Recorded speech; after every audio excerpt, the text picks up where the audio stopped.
so it's happened again, but it's seems like it's getting worse actually, and that's this chat GPT psychosis that seems to be going on. There's a story out from Futurism, but it's not just Futurism talking about it. We've been talking about it. Obviously, the New York Times touched on it a few weeks back about this problem where people are using chat GTP or other types of, it's not just OpenAI as one, but basically a chat AI bot. And they are starting with innocent nature of things, and they are getting pulled down this rabbit hole spiral of a psychosis where what started out as being an innocuous or innocent engagement takes them down a full psychotic break, where they start believing the most extreme sorts of strange things, like they are the chosen one, or examples are they being told that there's a huge conspiracy going on and only they can break it for the world. And, you know, these real edgy, sort of edge of the, real edge of the envelope sort of crazy stuff, man, that people get pulled down. And I just find it, I have to say, I find it quite both bizarre, but I can kind of understand it in a way too, because I've used these things like you have, and it's quite of, they can be quite sycophantic at times. Yeah, it's definitely worry, but I worry about who are the people who are actually having these experiences. I mean, one report I read today said, someone had taken up heroin as a result because they'd been supposedly told to do it. I just find that highly suspicious that you would go into a chatbot and the next thing it's recommending that you take some hard drug. I mean, surely a lot has to do with your mindset. If you come into it with psychological or mental problems, or you are very depressed, or you're going through some life crisis, then that is where it can lead to. But that can lead that to you surely in your own mind if you get lost in that. No, I think something complex is going on, Nigel. I will just say that, I mean, I did psychology as a degree back at way back, right, as one of my first things. But I'm not a psychologist and I'm not a counselor or anything, obviously. But I do remember a lot of the theoretical framework around the human mind as part of that degree. And I know what you're saying. It's sort of like, oh, these people must be already crazy. But I think what this situation is tapping into is a little bit more complex. Well, I mean impressionable, not crazy. Yeah, but we're all impressionable. I mean, you've touched on something, though. I suspect what's happening is this, there's always a part of the population that is susceptible to conspiracy thinking or the impressionable nature of things, right? And that's where we see a lot of this conspiracy stuff come from. And you're right. The other thing that's going on there is generally something's not right in their world. And this, and so for conspiracy theories, their suspicion that, something's not working in the world for them is when they come across these conspiracies, that they latch onto them because the logic is sound enough. And, the reality is there are other people talking about it, that it's sort of, it's like a balm. It soothes their discontent and actually starts to go, yeah, no, I think I can understand why actually the world's broken and I can feel good about that.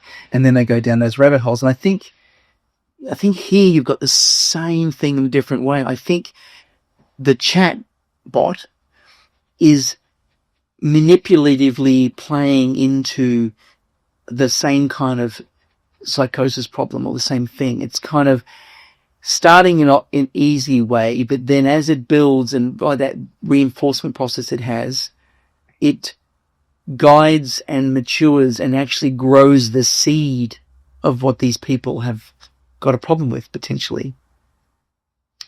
Yeah, I can see that. And, but I mean, you can go onto social media and see people having weird arguments about something and then they will go down rabbit holes and it gets deeper and deeper.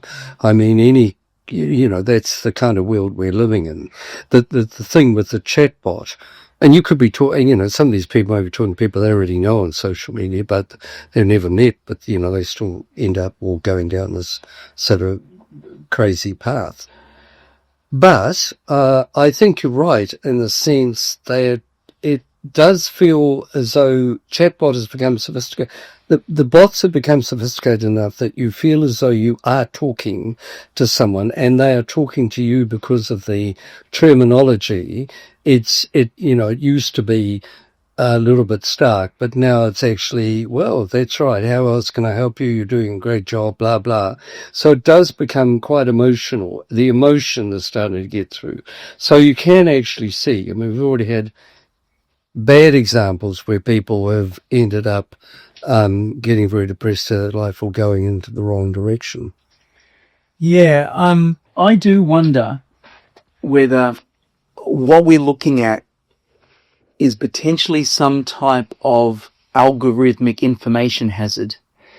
And I mean that in the sense that two things, and I'll break them down for people listening, and for you, Nigel, if you're not over it all, but algorithmically means that it is constructed as a kind of, programmatic nature of interactions that knows a set of rules to do things. And information hazard is basically a risk that arises from the dissemination of generally true information that may cause harm or enable some agent to cause harm.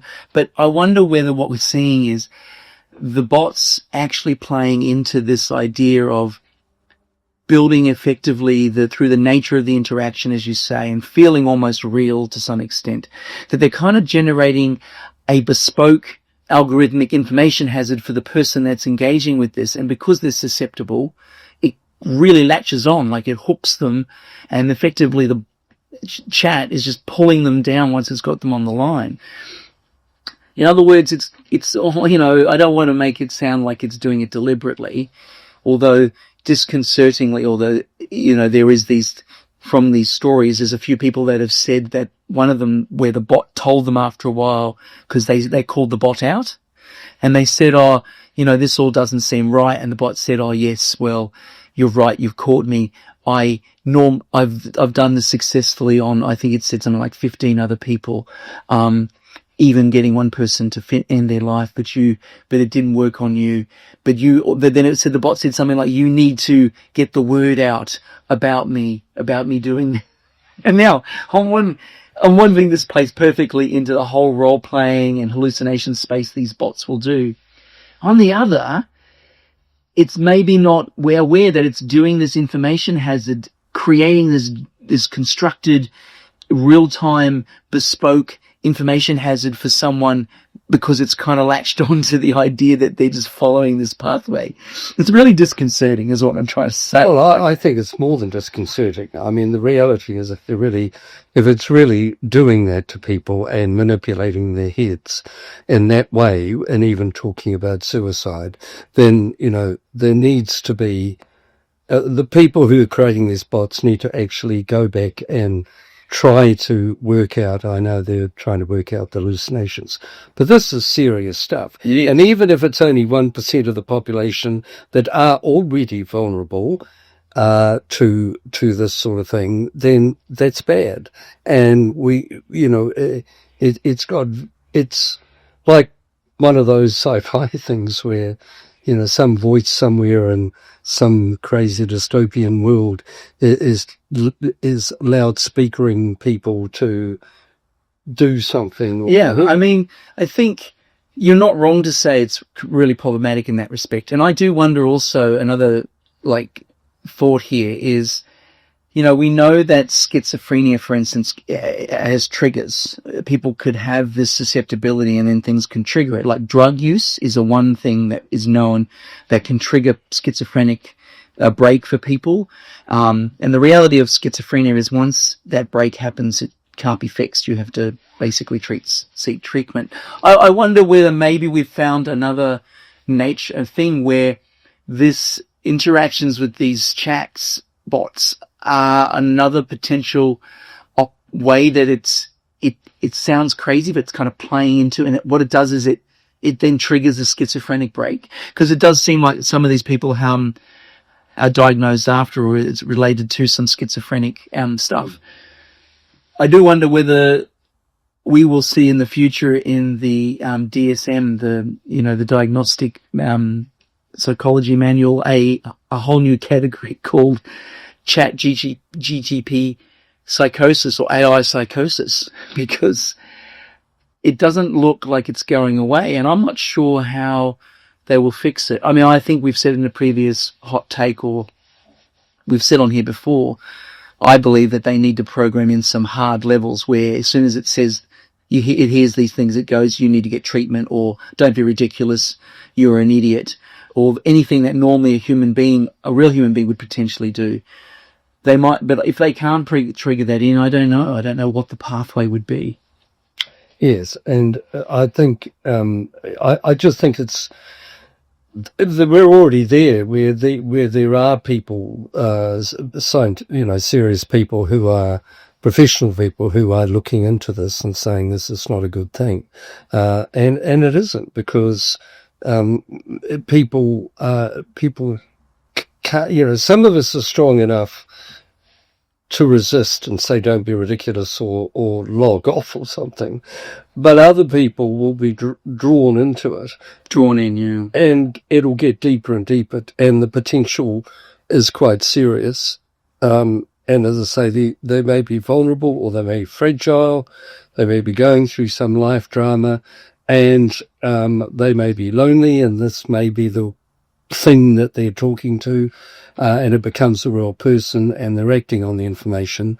So this is not good. And as I say, even if it's a very small percentage of what's going on, then it actually does need to be, as you say, in some way there needs to be something behind the scenes that picks it up. Yeah. I think we must take it seriously enough that people need to understand. And again, we aren't convinced the peddlers of AI are actually going to care enough.